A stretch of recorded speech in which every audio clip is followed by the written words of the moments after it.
All right, so looks like we've got a best of three between Crooks and EK Bang Bang. Looks like they're 4-4 on each other, so these guys know each other pretty well. And we're just gonna hang out, commentate over the fights, talk about what's going on, see who's gonna come out on top.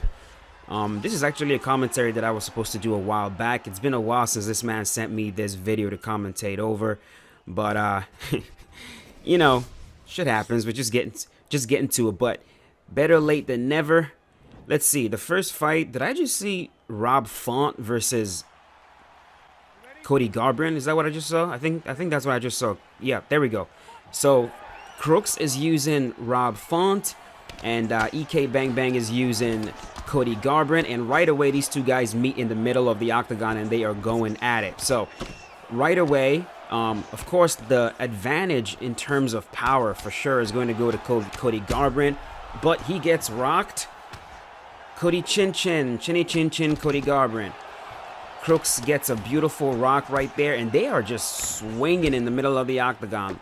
When you're facing a good Cody player, I mean, you got to worry about, one, how fast his combinations can come, but he gets sat down again. Got him in the clinch right there. And he's standing southpaw. I was going to say standing southpaw for some reason, but he makes his way back to the conventional stance. Fired off a really quick switch kick to the body right there that just got him with a beautiful cross. Dude, he is just blasting this man, which is very surprising considering, like I was saying, Cody is supposed to have the advantage in a fight like this, in a brawl like this in the middle of the octagon, where both guys are just kind of swinging and banging at each other. But so far, what you notice Crooks is doing is he's not necessarily, like, from the outside looking in, it does look like a straight up brawl, but it's anything but. Like, I notice him trying to take a step back, use the long reach, jab straights. Look at that beautiful lead uppercut into a cross, and he's ending his combinations with that cross very well. Look at that, goes for the jab to the head, follows with a straight to the body. And now EK is using the forward moving slip into a hook. But beautiful. I believe Crooks read that. He's noticed him doing that, moving in with that slip into a hook. And so he just fired off a check hook, just a short left hook, and caught him and dropped him. So he's dropped him in this round, like, what, 5 times now? So clearly sits him down again. This should make it like 6. Goes to jump. Eats an up kick. Look at these beautiful combinations. What is that he's throwing? I believe that was a cross to the head, followed by a lead uppercut to the body, followed by a cross to the head. Gorgeous combination by Crooks.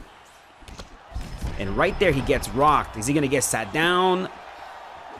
Uh-oh. I will let the head recover, brother. Alright, so now EK Bang Bang is looking to use his head movement. He's looking to pull counter. As you can see, there's been very little head movement so far, but I think he's starting to look at that. He's trying to really use his head movement and try to set up these counters. And Crooks reading that, giving his head time to recover. He is throwing leg kicks and just very important, man, when you're fighting, to know when to back up. I say this all the time. You got to know when to give ground. You got to know when to push. And you'll notice the way these guys fought this first round. Like, at the high levels, man, a lot of times this game kind of becomes a battle of, like, it depends on who gets to lead. Like, whoever gets to lead the dance is generally who's winning the fight. And I talk about this all the time. Like, you don't want your opponent to just push you at will. You got to be able to push back. So if they push you and they start to back up to try to regain some stamina, that's your opportunity to push him back. Beautiful right there. Caught him with a front kick and sits him down. So they are fighting this fight inside this black circle, this black octagon, and there's a very good reason for that. Because whoever allows, there you go, sits him down again. Whoever allows himself to get backed up to the cage is going to start losing this one very badly. So they're doing a pretty good job of keeping this thing in the center. Beautiful pull counter. Now keep in mind with these pull counters, oh, sits him down with a jab straight head kick. Match is laggy a little bit though. I was gonna say with these pull counters, keep in mind that... Oh, that's it. This is it. It's over. This fight's done. It's over. It's done. Yep, killed him. That boy is dead. With the pull counters, it's very important to remember that you can pull a pull counter. So if you try to throw a shot and you notice that your opponent sways backwards, the moment you see them sway backwards, you can input your own sway backwards, and that's going to allow you to evade whatever shot they're throwing to counter you. So you don't have to fall for these pull counters. All right, so fight number 2 looks like they're going to go Conor McGregor versus Cub Swanson. Now, I've heard about Crooks' legendary Cub Swanson, so looking forward to watching this one, seeing how this thing plays out. But I just don't think this is really a fair matchup against Conor. I mean, Conor is definitely more powerful. He's more durable. He has a longer reach. He has more speed. Just overall, Conor is just a better striker, period. But let's see. A good player can overcome, and right there, EK is pushing forward. This is exactly what I was saying, man. Like, Crooks can't... There you go. He stands his ground as he should. You should not let him bully you around the octagon, because this is going to go downhill quick. There you go. That's just the way this game is designed, folks. I've talked about this in the past. In UFC 2, you can kind of play this backwards game where you're lunging around the octagon, moving around, and, you know, cutting angles. In UFC 4, it is considerably more difficult. It really is.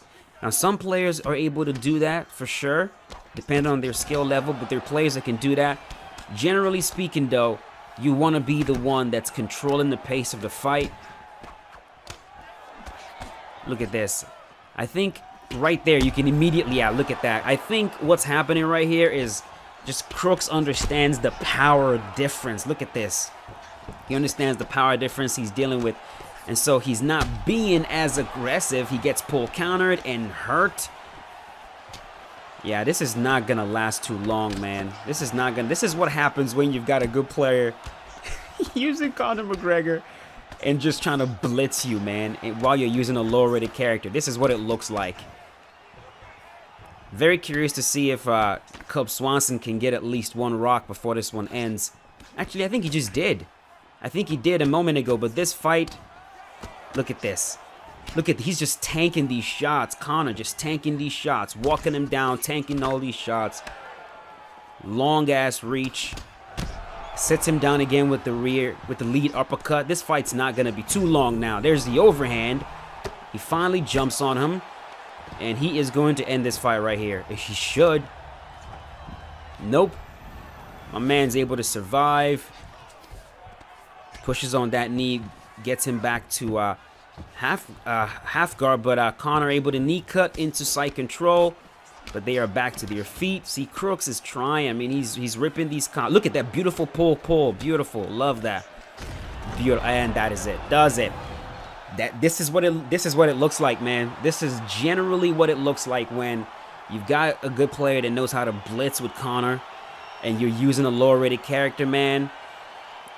Generally speaking, you just don't have a lot of wiggle room. You really don't, especially when you're using a character that's not as durable.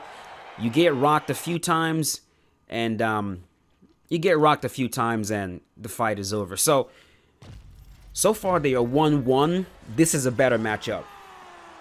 This is a much better matchup. We've got Conor McGregor versus Dustin Poirier. The Diamond is very, very good in this game. Very good in this game. I think probably the best he's ever been, especially when you compare him to UFC 3. I think this is the best he's ever been. In UFC 4, really, really good. As he should be. He's got some beautiful wins under his belt. Of course, he's got a win over Conor. He's got a win over Justin Gaethje. He's got a win over Eddie Alvarez. Got a win over Dan Hooker. I mean, he's been in there with some very good strikers, and he's been able to stop them. All right, so let's see if Crooks is going to look for those. Oh, he gets pull countered right away. Oh, boy. Oh, is that it? He let him up.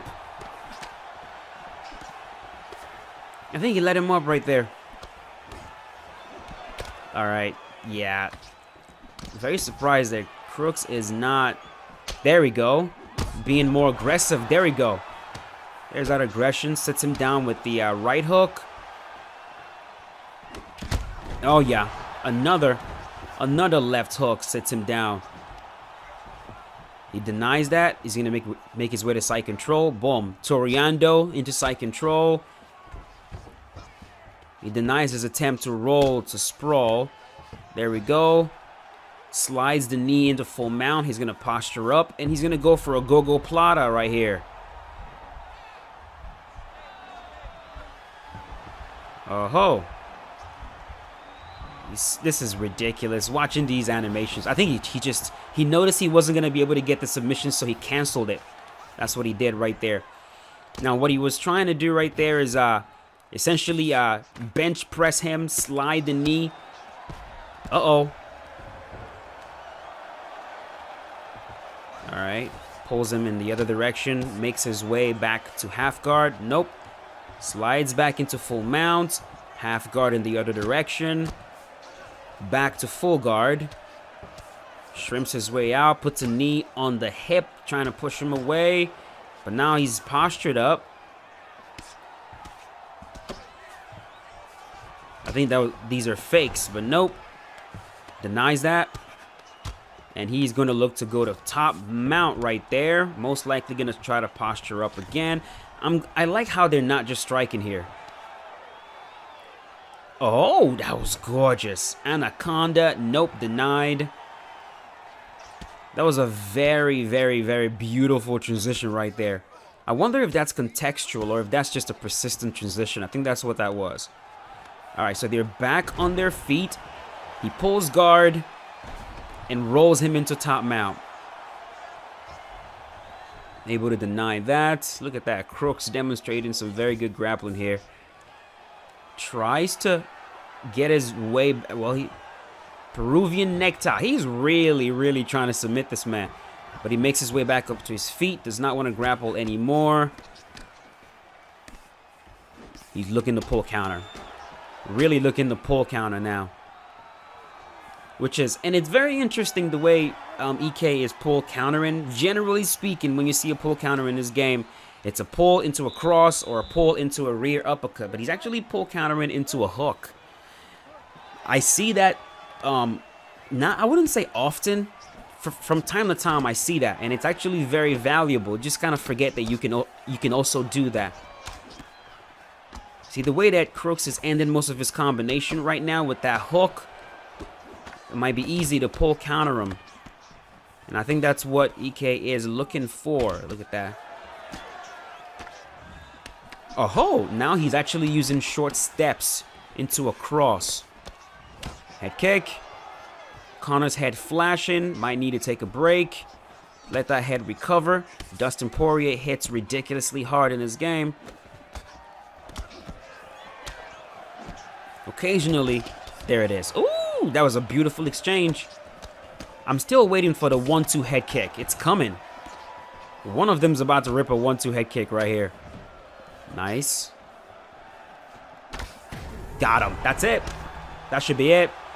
Tee off, and that. Ooh, oh my God, that is just ridiculous. That is just ridiculous. That sweep is absolutely ridiculous. It's nonsense. I talk about that all the time. Oh, look. He's up.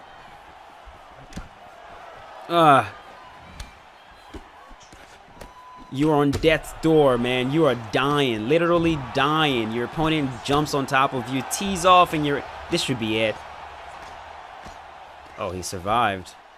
Yeah, Connor is quite durable. Feet on the hip is a fake. Postures up again. Goes to the body. And that...